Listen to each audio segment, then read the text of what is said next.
드디어 한상재와 함께하는 인리뉴스가 방송됩니다.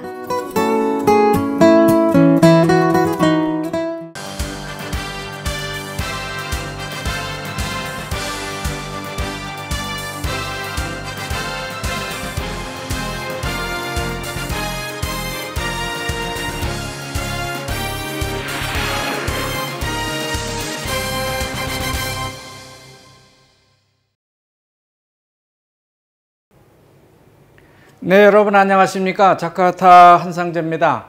지금부터 5월 14일 월요일 한상재와 함께하는 인도네시아 주간 뉴스 브리핑과 논평을 시작하겠습니다. 뉴스 브리핑을 시작하기에 앞서서 제가 지난주 브리핑에서 한국 원화를 루피아라고 잘못 전해드린 바가 있는데 그건 한국 원화로 수정하겠습니다. 또 녹음방초라는 사자성어를 썼는데요. 그 단어도 사실 5월보다는 한여름에 쓰는 단어이기 때문에 적절한 표현이 아니었습니다.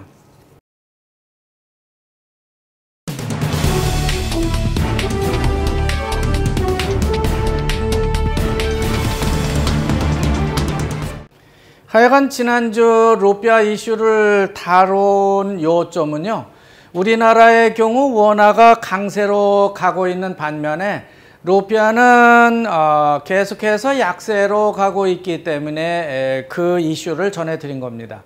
따라서 인도네시아 교민들의 경우에는요. 이중 환차손을 볼 수밖에 없다고 하는 것이죠. 그렇지만 인도네시아 정부는 별다른 대책을 내세우기보다는 그저 뱅 인도네시아 총재와 조코위 대통령이 나서서 루피아 폭락은 곧 회복시킬 수 있을 것이기 때문에 국민들은 거기에 너무 과민하지 말 것을 주문하고요. 가능하면은 좀 더 많이 수출을 해줄 것을 주문하고 있습니다.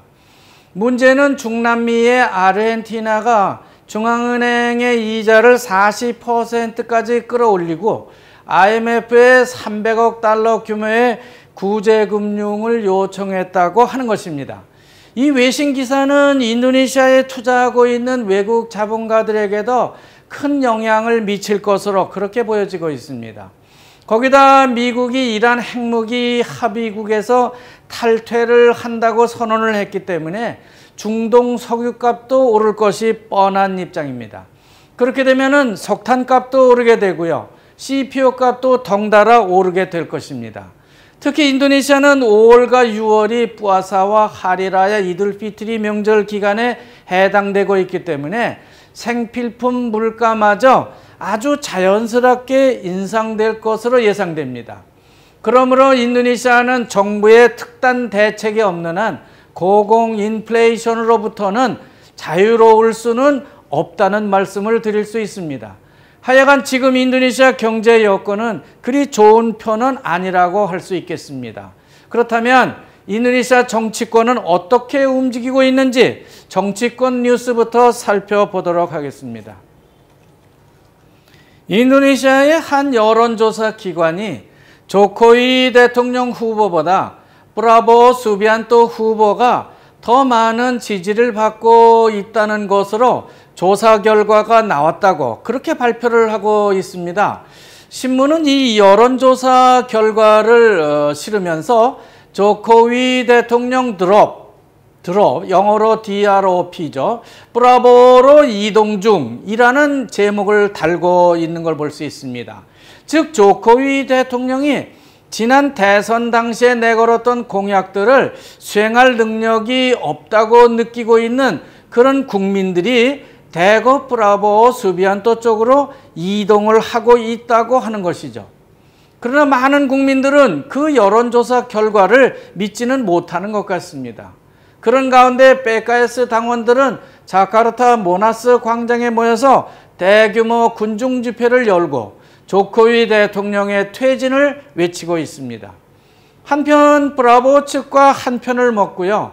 2019년 대선을 준비하던 PAN당, 그러니까 수권당이 그린드라당과 무슨 일이 있었는지 모르지만은 갑자기 줄키플리 하산 판당 총재가 가토 누르만티오 전 합참원장을 만나서 차기 대선 후보 문제를 논의하고 있습니다.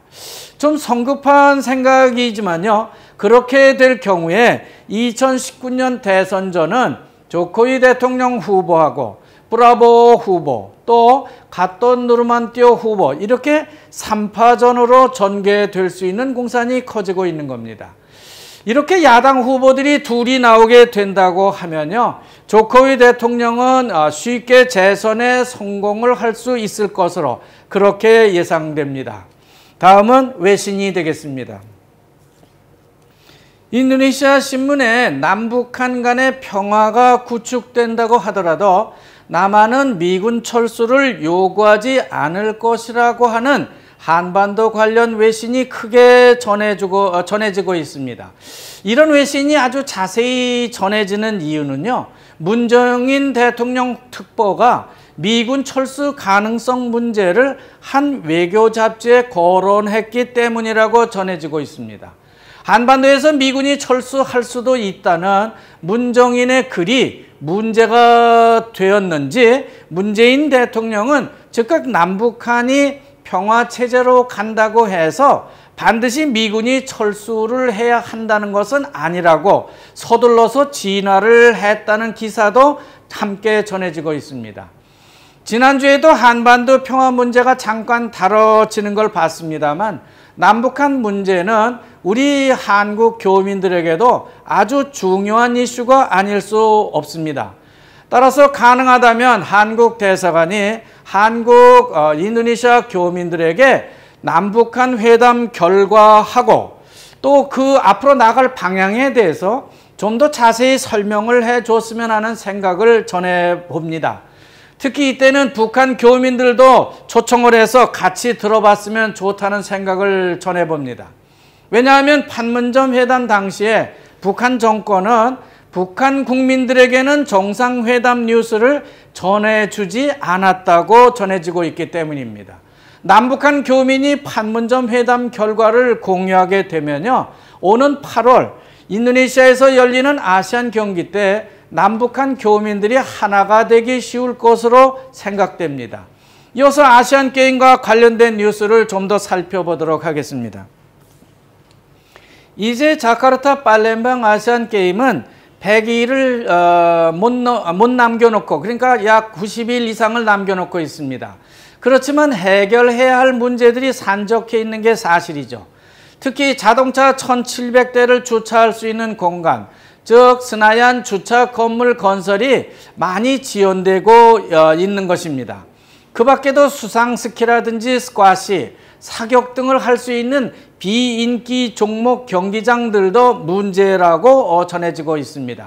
아직 공사가 마무리되지 못하고 있기 때문에 그렇다는 거죠. 건물만 다 완성을 한다고 해서 문제가 다 해소되는 것은 아닙니다.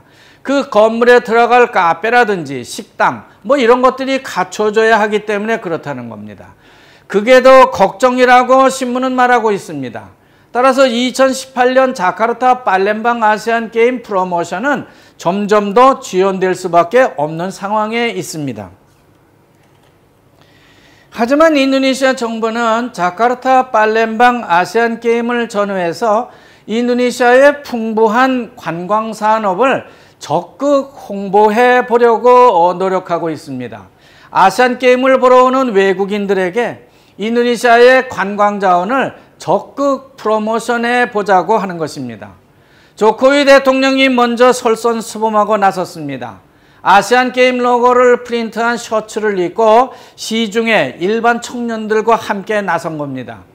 그렇다면은 우리 교민사회도 이런 인도네시아의 분위기에 한번 편승하면 어떨까 하는 생각을 전해봅니다. 우리 한인동포 사회도 뭔가 적극적 준비를 할 필요가 있다고 하는 것이죠. 말하자면 한인동포 사회가 나서서 아시안게임 홍보를 해보자고 하는 겁니다. 홍보용 셔츠도 만들어 팔고요. 아시안게임 한인동포 네트워크 전단도 이번에 크게 제작을 해보게 된다면은 인도네시아 정부를 돕는 것이 되는 거고요. 한인 네트워크도 크게 홍보를 할 수 있는 그런 기회를 잡을 수 있다는 겁니다. 물론 거기엔 한인동포 여행사라든지 식당 그리고 여행 상품점 등의 광고를 실어서 그들의 비즈니스에 조금이라도 도움이 되도록 그렇게 해주면 더 좋겠죠. 다음은 인도네시아 경제와 사회 분야 소식을 전해드리겠습니다.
인도네시아 정부는 금년 하리라야 cuti bersama 기간을 10일로 재확정해서 발표하고 있습니다.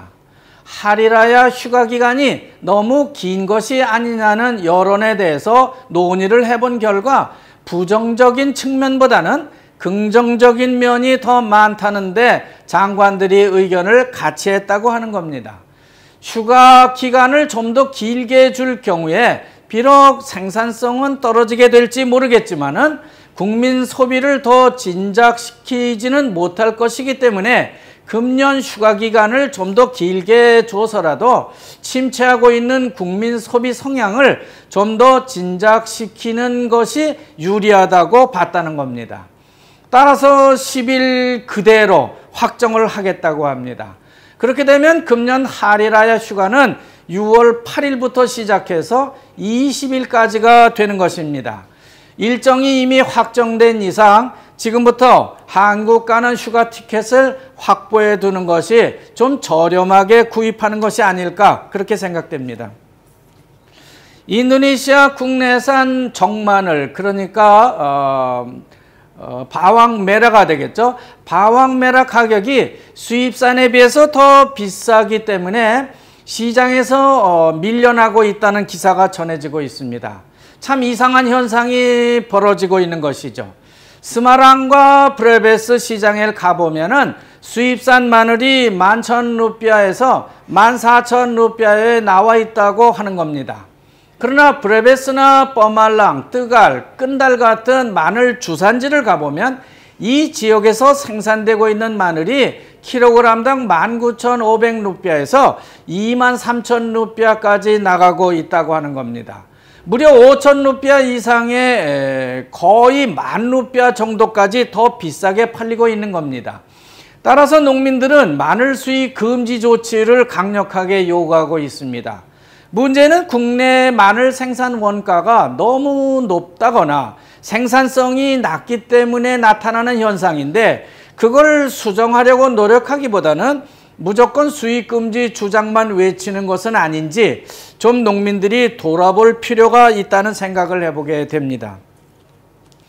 지난주 화요일과 수요일 이틀간 전 자카르타 시장인 아혹하고 테러범들을 가둬놓고 있는 대폭 경찰 브리몹 교도소에서 테러범들과 경찰 간의 무력 충돌이 벌어져서 경찰 5명과 테러범 1명 이렇게 토탈 6명이 사망을 하고 경찰 1명이 아직도 테러범들의 인질로 잡혀 있다고 하는 대형 교도소 충돌 사고가 발생했다고 합니다.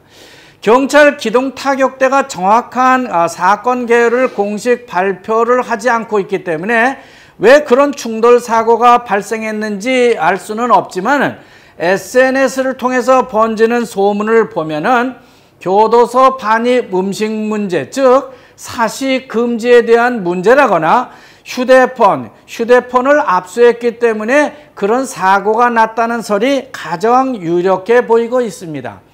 어쨌든 인도네시아 정치안보 조정장관은 긴급하게 법무부 장관과 국정원장 그리고 합참의장, 경찰총장 등을 불러서 교도소 난동 문제에 대한 사후 대책을 심의하고 있습니다. 다음은 인도네시아 지방 뉴스가 되겠습니다. 이달 24일 오픈을 앞두고 있는 서부자와 끄르타자티 국제공항을 연이어서 신문이 소개를 하고 있지만은 아직도 그 공항으로 가는 직통 고속도로가 없고 어떤 항공사가 어디로 취항할 것인지 등 문제점이 많다는 기사가 전해지고 있습니다.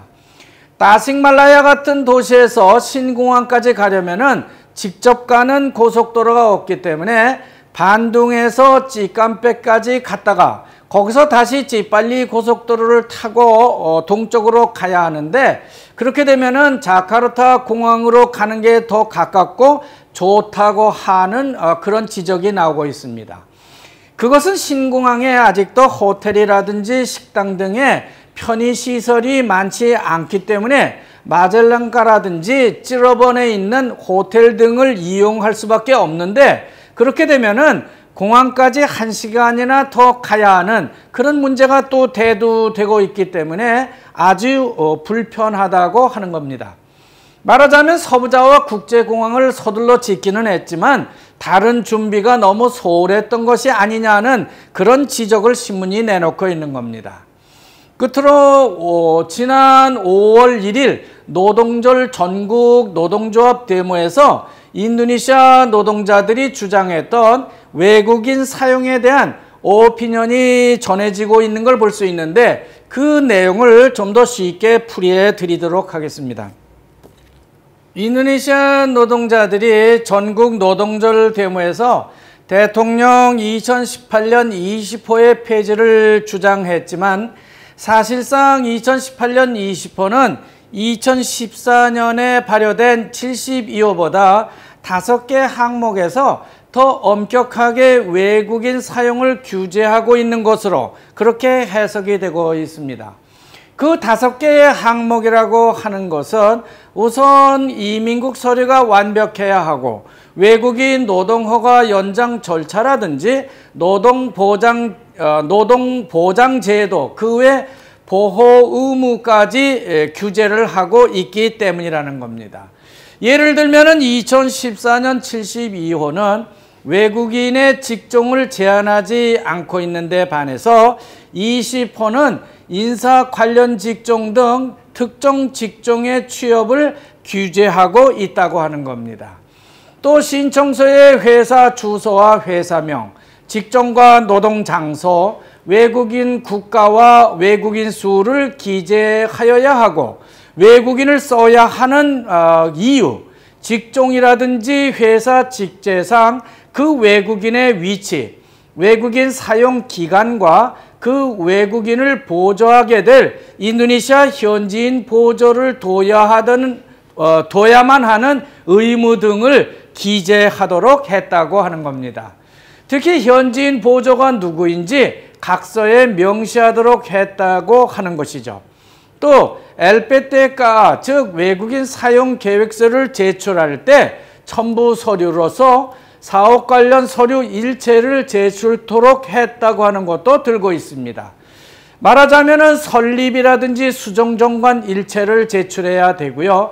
법무부 등기 확인서, 회사 조직표, 외국인 직종에 맞는 현지인 보조 교육 및 훈련을 하겠다는 각서를 여기에 첨부해야만 한다고 하는 것이죠. 절차상의 규제도 더 강화했다는 점을 들고 있습니다. 예전에는 군수라든지 주지사 혹은 시장 등 지방정부의 장이 허가만 받으면 했는데 지금은 외국인의 노동보장이라든지 BPJS 같은 사회보장제도까지 도입을 했다고 하는 것입니다. 그러나 인도네시아 노동조합 조합원들이 예외 규정을 둔 것에 대해서 많은 오해가 있는 것 같다는 설명도 나열하고 있습니다. 하지만 그건 정부 산하 기관에서 일하는 외국인들하고 주주 혹은 이사 내지는 감사직에 한하는 것이라고 변명을 하고 있습니다. 하지만 지금 외국인 취업 2000년도부터 1200불씩 받고 있는 외국인 사용 보상비는 해당 지방정부의 일자리 창출 자금으로 사용할 수 있도록 할 것이기 때문에 노동자들에게 더 도움이 되면 됐지 손해는 아니라는 점을 강조하고 있는 겁니다. 이상으로 5월 둘째 주 인도네시아 주간 뉴스 브리핑을 여기서 마치도록 하겠습니다. 여러분 감사합니다. 안녕히 계십시오.